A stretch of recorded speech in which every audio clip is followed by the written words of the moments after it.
गुरुदैवताय गणाध्यक्षाय धीमहि गुणशरीराय गुणमण्डिताय गुणेशानाय धीमहि गुणातीताय गुणाधीशाय गुणप्रविष्टाय धीमहि एकदन्ताय वक्रतुण्डाय गौरीतनयाय धीमहि गजेशानाय भालचन्द्राय श्रीगणेशाय धीमहि एकदन्ताय वक्रतुण्डाय गौरीतनयाय धीमहि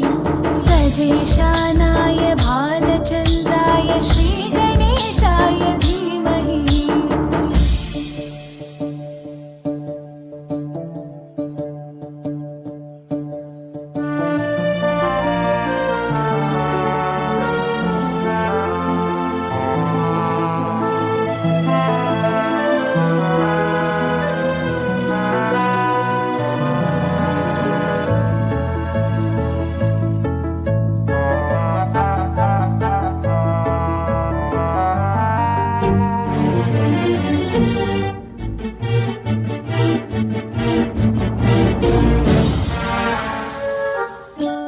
गानचतुराय गानप्राणाय गानान्तरात्मने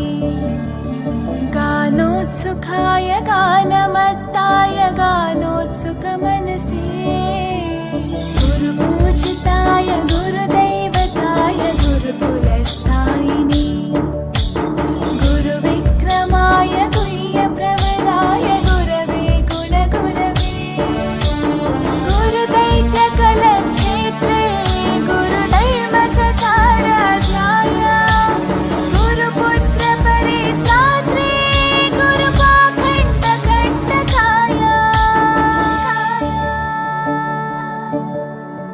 गीतसाराय गीततत्त्वाय गीतगोत्राय धीमहि गूढगुल्फाय गन्धमत्ताय गोजयप्रदाय धीमहि गुणातीताय गुणाधीशाय गुणप्रविष्टाय धीमहि एकदन्ताय वक्रतुण्डाय गौरीतनयाय धीमहि गजेशानाय भालचन्द्राय श्रीगणेशाय धीमहि एकदन्ताय वक्रतुण्डाय गौरीतनयाय धीमहि गजेशानाय भालचन्द्राय श्रीगणेशाय धीमहि।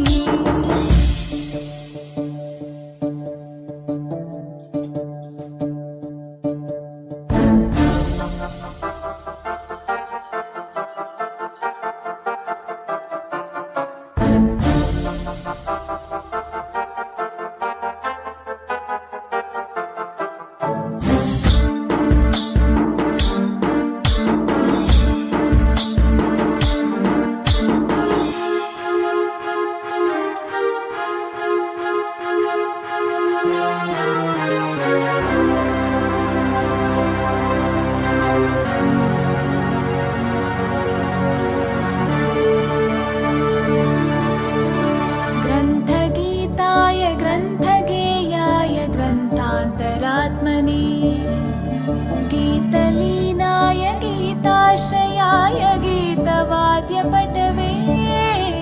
ध्येयचरिताय गायगवराय गन्धर्वप्रियकृपे गायकाधीनविग्रहाय गङ्गाजलप्रणयवते गौरीस्थनन्दनाय गौरीहृदयनन्दनाय गौरभानुसुताय गौरीगणेश्वराय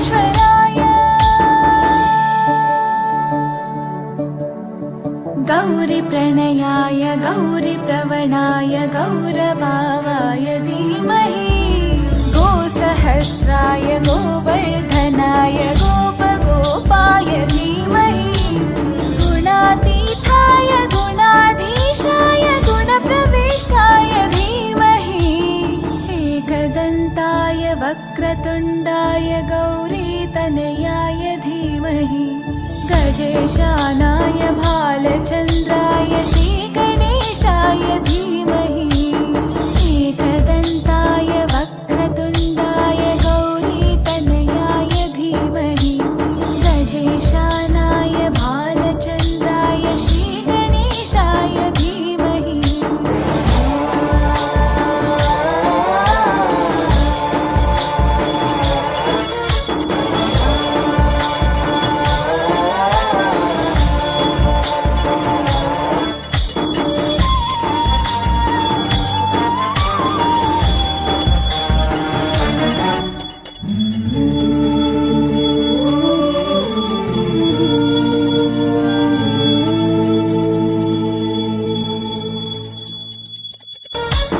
गणनायकाय गणदैवताय गणाध्यक्षाय धीमहि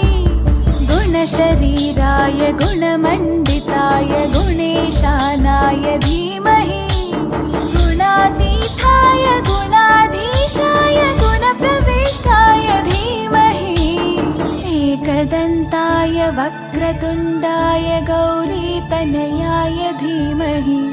गजेशानाय भाल